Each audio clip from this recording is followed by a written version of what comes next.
인간 이재명은 다릅니다. 화전민의 집에서 태어나 13살의 소년공이 되었던 이재명 지사가 사법고시에 합격하고 공단으로 돌아가 노동자의 버스로 살다 공약 이행률 1위 시장이 되고 도지사를 거쳐 대선 후보에까지 이르는 과정을 총체적으로 보여주는 책이 인간 이재명입니다.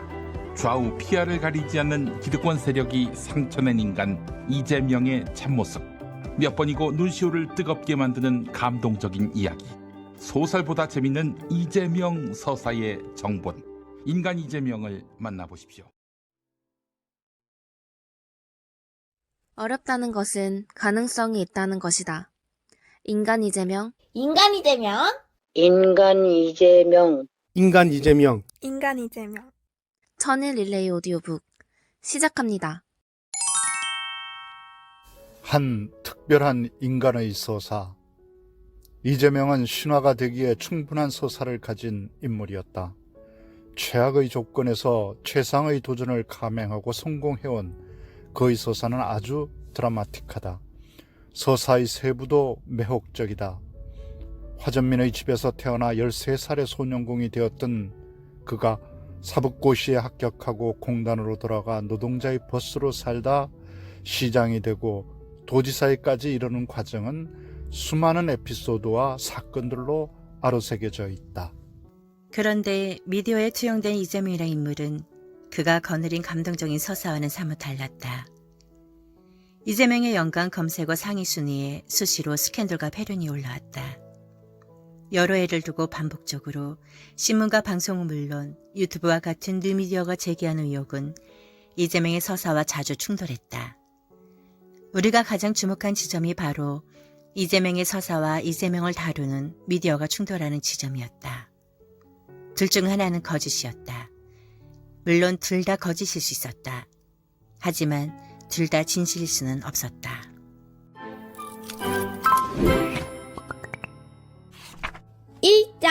이재명의 맷집. 첫 번째 이야기. 친구에게 주워버린 시험지. 경북 안동군 이안면 도촌에서 태어난 이재명은 초등학교 6년 동안 시오리길을 걸어 다녔다.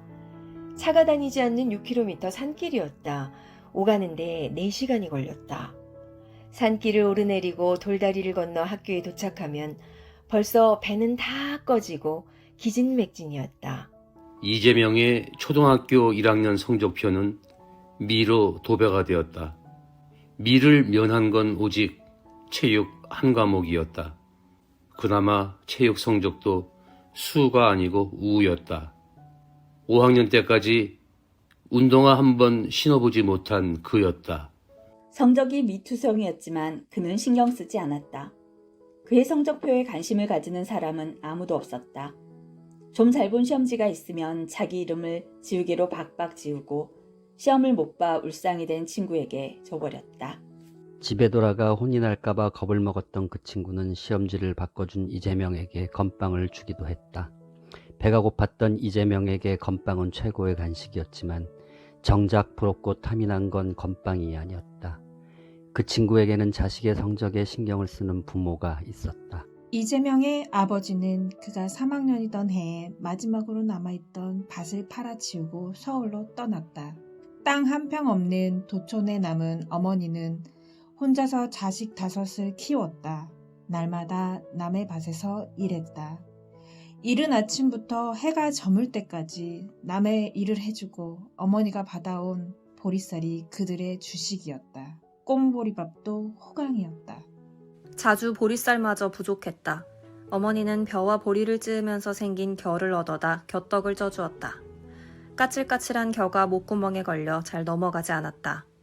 오죽했으면 사람들이 곁떡이라고 하지 않고 개떡이라고 했을까. 정말 먹기 싫었다. 그래도 이재명은 수십 번을 꼭꼭 씹어 곁떡을 삼켰다. 배가 고파서만은 아니었다. 그의 엄마가 미안해하고 슬퍼하는 모습을 보고 싶지 않아서였다. 그의 형 재영과 재선도 마찬가지였다. 그보다 더 어린 남동생 재문과 여동생 재홍만 목구멍이 따갑다고 투정을 부렸다. 이재명은 투정을 부리는 철부지 동생들에게 작은 눈으로 째려보며 눈치를 줬다.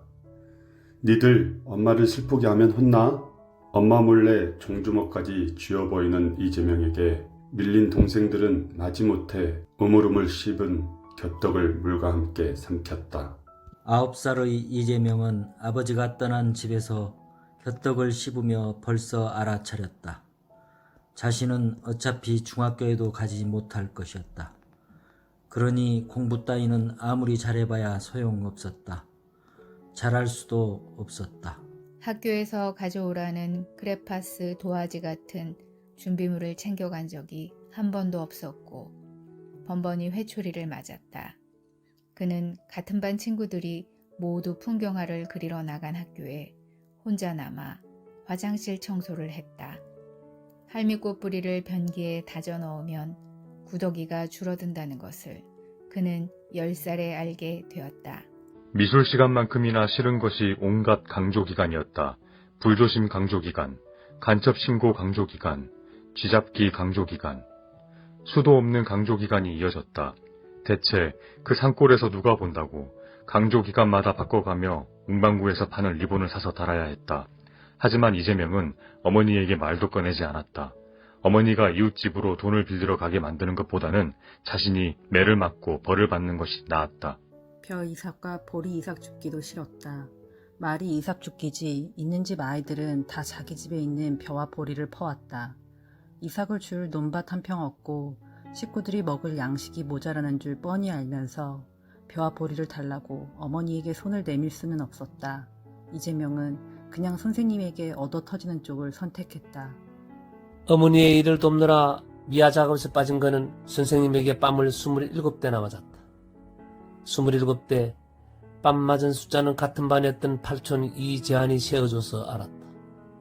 터진 코피로 칠갑을 하는 어린 이재명의 얼굴이 퉁퉁 부어올라도 뺨을 후리치는 선생님의 손길은 멈추지 않았다. 너 매치 끝내준다. 27대를 맞고 어떻게 고개를 안 숙이냐? 팔촌인 이재환은 뺨을 맞을 때 보여준 그의 눈빛을 잊을 수 없다며 고개를 가로저었다. 끝내 고개를 숙이지 않고 원망에 차서 선생님을 바라보는 그의 눈에서 불꽃이 일었다고 했다. 이재명도 불꽃을 보긴 봤다. 선생님의 크고 두터운 손바닥이 뺨을 후려칠 때마다 눈앞에 불꽃이 번쩍번쩍 튀었다. 그러나 가장 아팠던 매는 선생님이 때린 것이 아니었다. 선생님은 이재명과 그의 친구 하나를 마주세우고 서로의 뺨을 때리게 했다. 더구나 그 친구는 이재명의 팔촌이었다. 이재명이 27대의 뺨을 맞던 날 그가 맞은 뺨의 숫자를 기억해주고 함께 눈물을 찔끔거려준 이재환이었다. 어떻게 팔촌인 친구의 뺨을 때리겠어요. 이재명. 처음에는 마지못해서 서로 살살 때리죠. 하지만 선생님이 몽둥이로 등을 후려치면서 세게 때리라고 다그치면 그냥 어쩔 수 없이 서로 조금씩 세게 때리게 돼요. 내가 때린 것보다 세게 맞은 것 같아 화가 난 나도 팔촌을 세게 때렸어요. 그러다가 나중에는 있는 힘껏 때리게 됐죠. 어느 순간부터는 둘 다 눈물 흘리면서 서로 뺨을 죽일 듯이 후려치는 거예요. 그건 정말 나빴어요. 2021년 6월 그때 일을 회상하던 이재명은 잠시 말끝을 흐리며 고개를 저었다. 우리가 취조를 하겠다고 예고한 긴 인터뷰에서 그의 말문이 막힌 건 이 순간이 처음이자 마지막이었다. 다시 입을 연 이재명은 현정 민정에게 물었다. 이해가 안 되죠? 우리는 이해가 아니라 상상이 되지 않았다. 폭력을 교사한 교사도, 그걸 실행해야 했던 이재명과 팔촌이었던 친구의 어린 가슴에 맺혔을 상처도, 그걸 처음부터 끝까지 지켜보았을 같은 반 친구들의 심정도. 그들이 서로를 때려야 한 유일한 이유는 가난했기 때문이었다. 이재명이 기억하는 가장 아프고 쓰라리고 치욕스러운 매질이었다. 그것은 일본 제국주의자들이 남겨두고 간 야비한 식민지 교육 기법이었다. 조선 아이들의 자존감을 여지없이 무너뜨리고 조선인으로 하여금 조선인을 짓밟고 증오하게 만드는 제국주의 교육 기법의 이산을 어린 이재명이 알리 없었다. 이재명이 1학년 때 결석한 날만 76일이었다. 학교에 가지 말아야 할 이유는 차고 넘쳤다. 선생님의 매질이 기다리지 않아도 비가 오면 갈 수 없었다. 눈이 와도 갈 수가 없었다.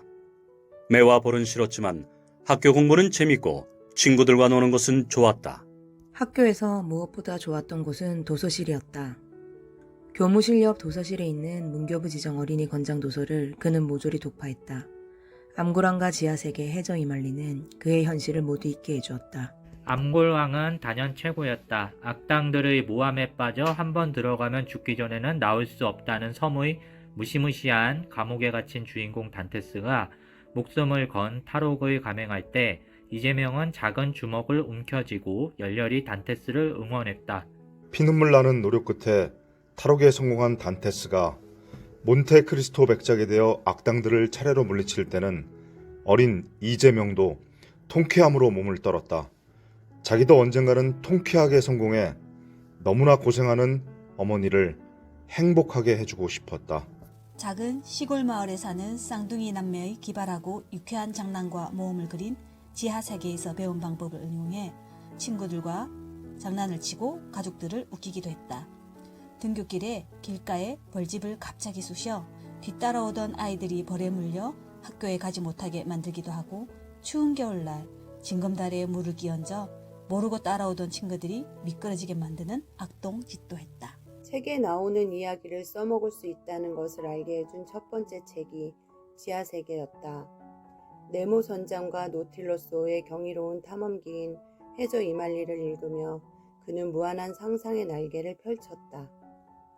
해저 이말리가 있는 조그만 도서실은 이재명의 작은 천국이었고 가난했던 그가 도망칠 수 있는 유일한 도피처였다. 도서실 사서였던 친구 김재학은 새 책이 들어오면 이재명이 제일 먼저 볼 수 있게 해주었다. 이재명은 고마워서 자신의 시험지를 주고 얻은 건빵을 도서실 사서인 친구 김재학에게 기꺼이 내주었다. 책에는 새롭고 신기한 세상이 있었다. 책은 부잣집 친구들도 가보지 못한 다른 세상을 그에게 선물해 주었다. 그 책을 마음껏 보고 빌려가게 해준 김재학은 최고의 친구였다. 초등학교를 졸업하고 성남으로 이사한 다음에도 자주 도서실에서 책을 빌려 집으로 돌아가던 하교 길이 떠올랐다. 미루나무 이파리가 하얗게 반짝이는 신장로 길을 떠올리며 그에게 마음껏 책을 보게 해주었던 김재학이 그리워 그에게 편지를 보내곤 했다. 성남시장과 경기도지사를 하면서도 언제나 도서관 예산은 한 번 더 살펴보았다.